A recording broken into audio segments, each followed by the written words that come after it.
She lived in a library, but what she became surprised everyone. Her name was Helena Ray, and for a long time, no one knew she even existed. She was just 12 years old when the world forgot about her. Her mother disappeared. Her father was already long gone. There were no uncles, no grandparents, no cousins who showed up. No one knocked. No one noticed. So she did the only thing a child could do. She ran.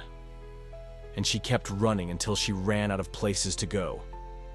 Her feet carried her to the only place she remembered loving. The library. The Oak Ridge Public Library, tucked behind a sleepy street in a quiet American town. A place filled with stories. Ones where little girls were seen, heard, rescued. It was the only place she'd ever felt safe. But Helena wasn't just visiting. She was moving in.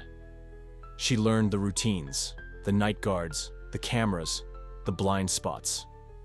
By day, she became invisible. A quiet shadow between the shelves. She read in corners, ate scraps, slept curled up beneath the staircase in the storage room no one used. At night, after the lights dimmed, she'd sneak to the back, where old encyclopedias and forgotten books gathered dust. And she'd read by flashlight until sleep stole her eyes.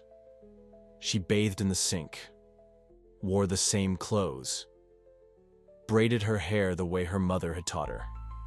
She kept a journal, hidden between the pages of a hollowed-out dictionary.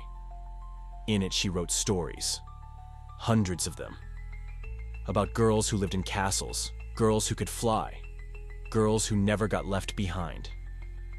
Helena lived like that for nearly 3 years. 3 years without a home, without friends, without sunlight that didn't filter through stained glass windows and dusty blinds. But she never stopped reading, never stopped writing, until one day, someone noticed.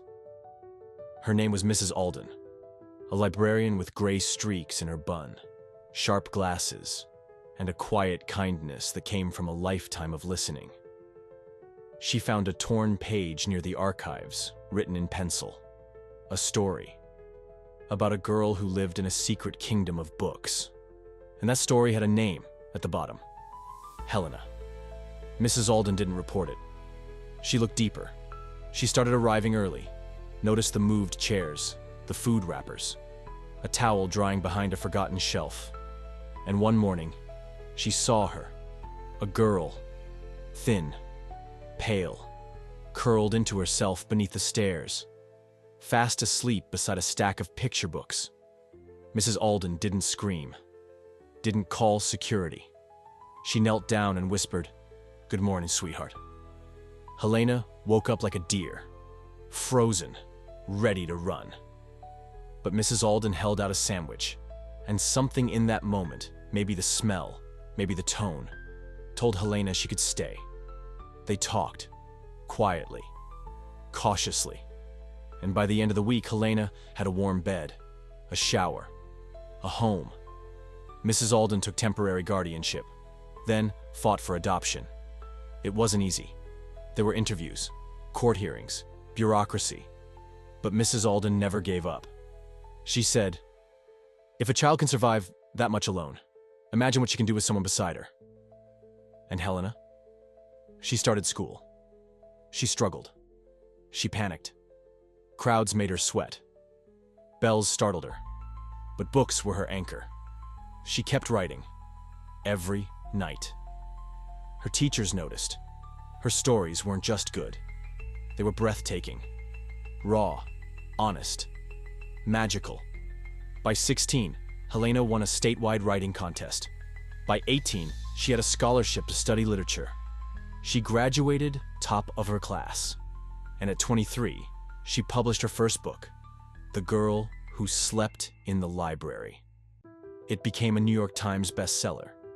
The world finally saw Helena.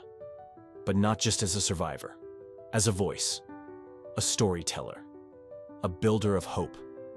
She used her profits to start a foundation, Blanket of Words, which donates books, journals, and therapy services to unhoused children. And every year, she returns to Oak Ridge Public Library.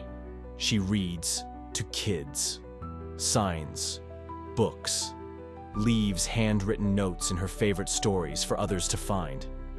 In her office, behind her awards and degrees, there's a framed photo. It's not of her book release, not her graduation. It's of a worn corner beneath a stairwell, a flashlight, a blanket, and a stack of books.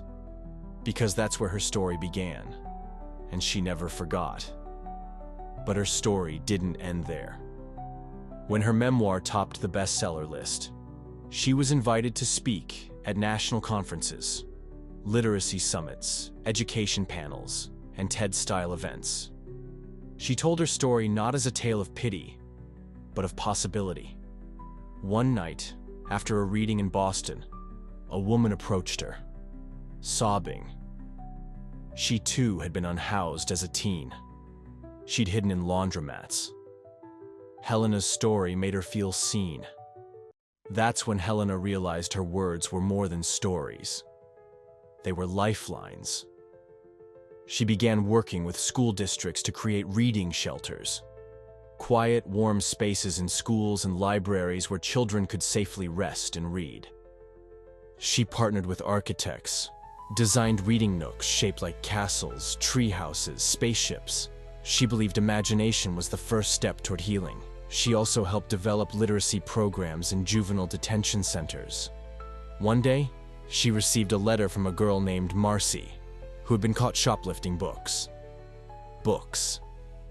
"I only stole because I needed to know what happened next," Marcy wrote. Helena visited the center, met Marcy, donated a library. That facility now bears her name.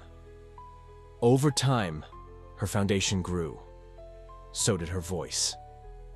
She testified before Congress about the importance of community libraries and mental health services for vulnerable youth.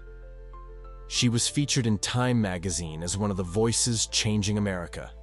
And through it all, she kept writing. Fantasy novels, essays, picture books, all rooted in empathy, wonder, and strength.